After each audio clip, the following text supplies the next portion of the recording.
what percentage of Pakistanis are medical tourists, either to the UK or Singapore or some of these centers that are Dubai, where they're high-tech, wonderful, state-of-the-art things? And is that trend something of the past because now you've got excellence in tertiary care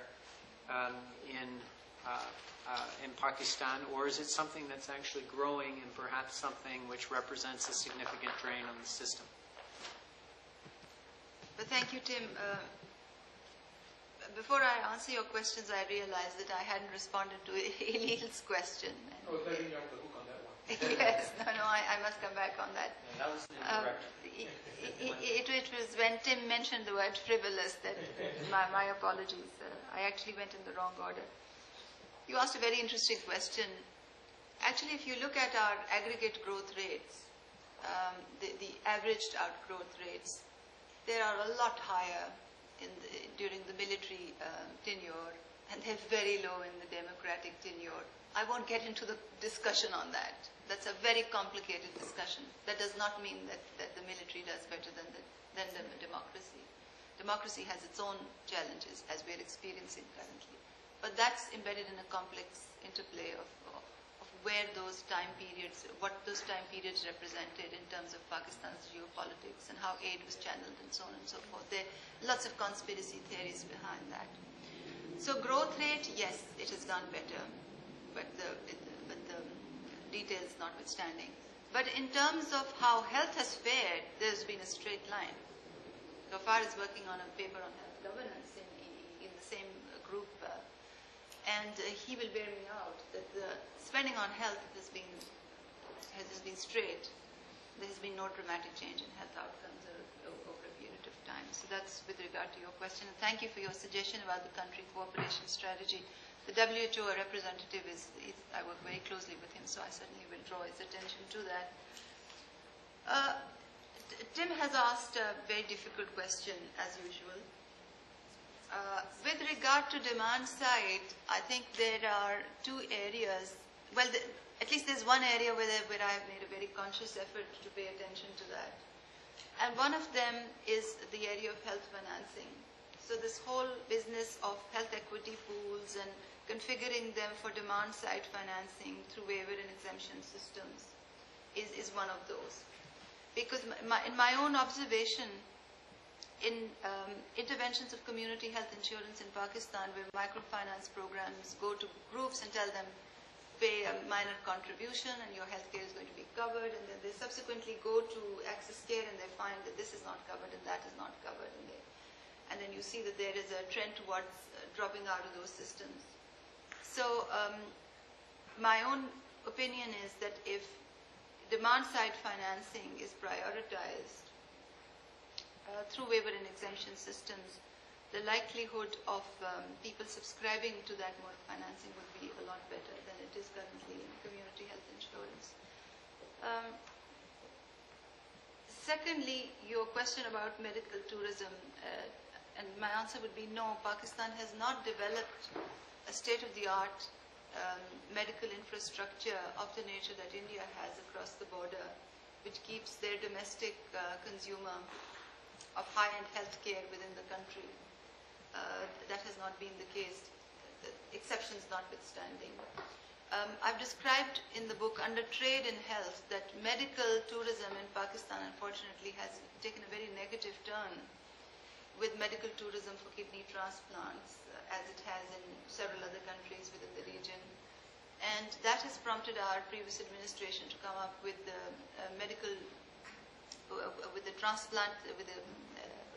human organs transplantation bill last year. That bill unfortunately lapsed because it was an ordinance. It was a presidential ordinance, and it had to be enacted as a bill. It unfortunately lapsed, and the new version of the bill that is now being tabled in the Assembly is a far more watered-down version of that. And at the cost of another 2 minutes, I must tell you an anecdote. My husband was telling me on a drive a couple of days ago that a friend of mine who lives in America requires a renal transplant. And he's coming to Pakistan for a renal transplant because the waiting list in the state that he lives in is about 5 years. And he says, you know, there's such a problem because previously a renal transplant used to be for $500,000, but since people like you have come up with that organ transplantation bill, you know, the cost has really doubled. So this is quite illustrative of how the system works. Every time there is a regulation in place, the cost of business gets higher.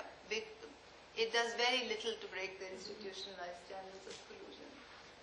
Great. Okay. We have about 6 minutes left, and Carissa is going to provide us with her summative remarks. Did you just want to make one comment very briefly? I'm sorry, I don't know your name.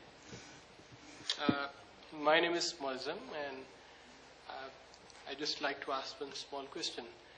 Dr. Sania, thank you very much for the very in-depth and interesting presentation on Pakistan's health system.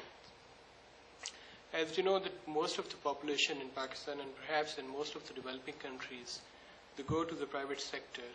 And I was just wondering if you have touched on the private sector regulation in Pakistan in the book. Thank you. Oh yes, that's a major part of it.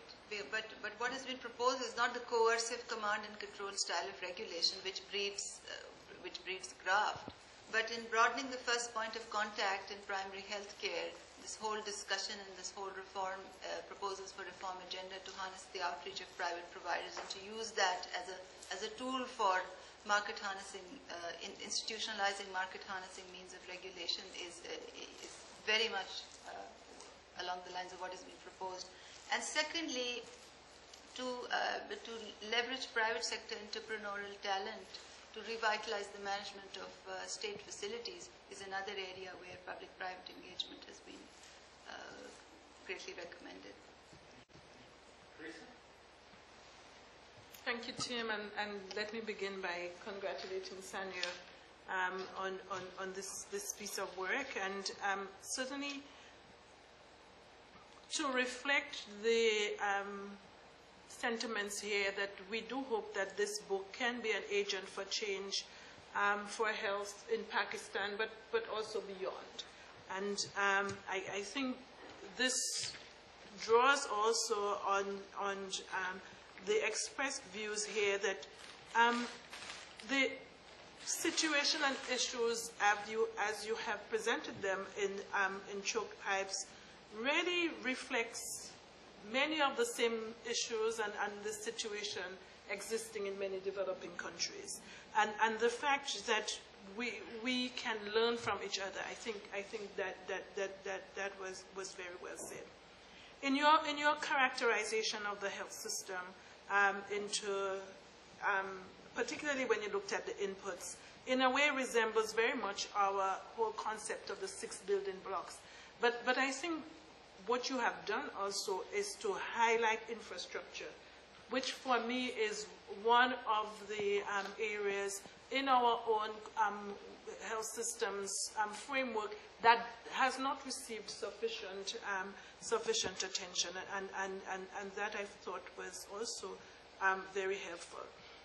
The discussions as presented in the book, but also the discussion here, I think this emphasize and amplify the fact that health systems are really complex systems, consisting of a number of subsystems, each of them with a number of subsystems.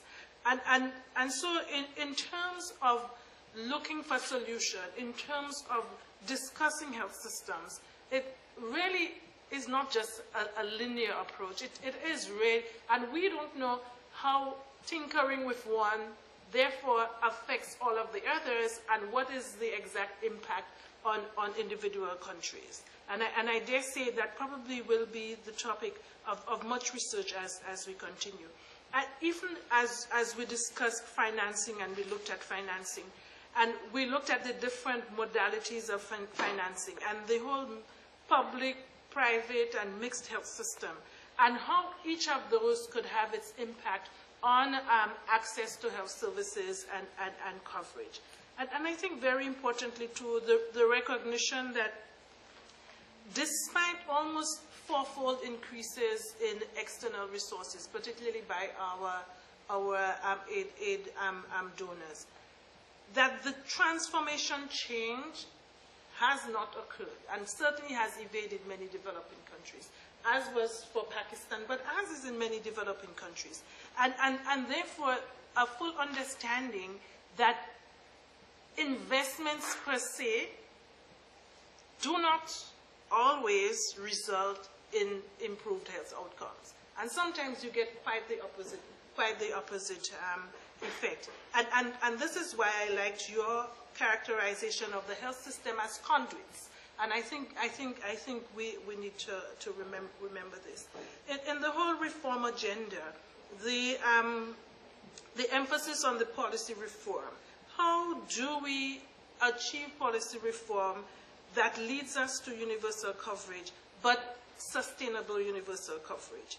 And in the policy reform debate, how do we go inclusiveness, political consensus, or as Wim said, social pressure for reforms? And maybe it's a bit of all of them, but certainly central to this is the acceptance, I think the broad and wide acceptance now that all sectors must be fully involved in the policy discussion and certainly decision making.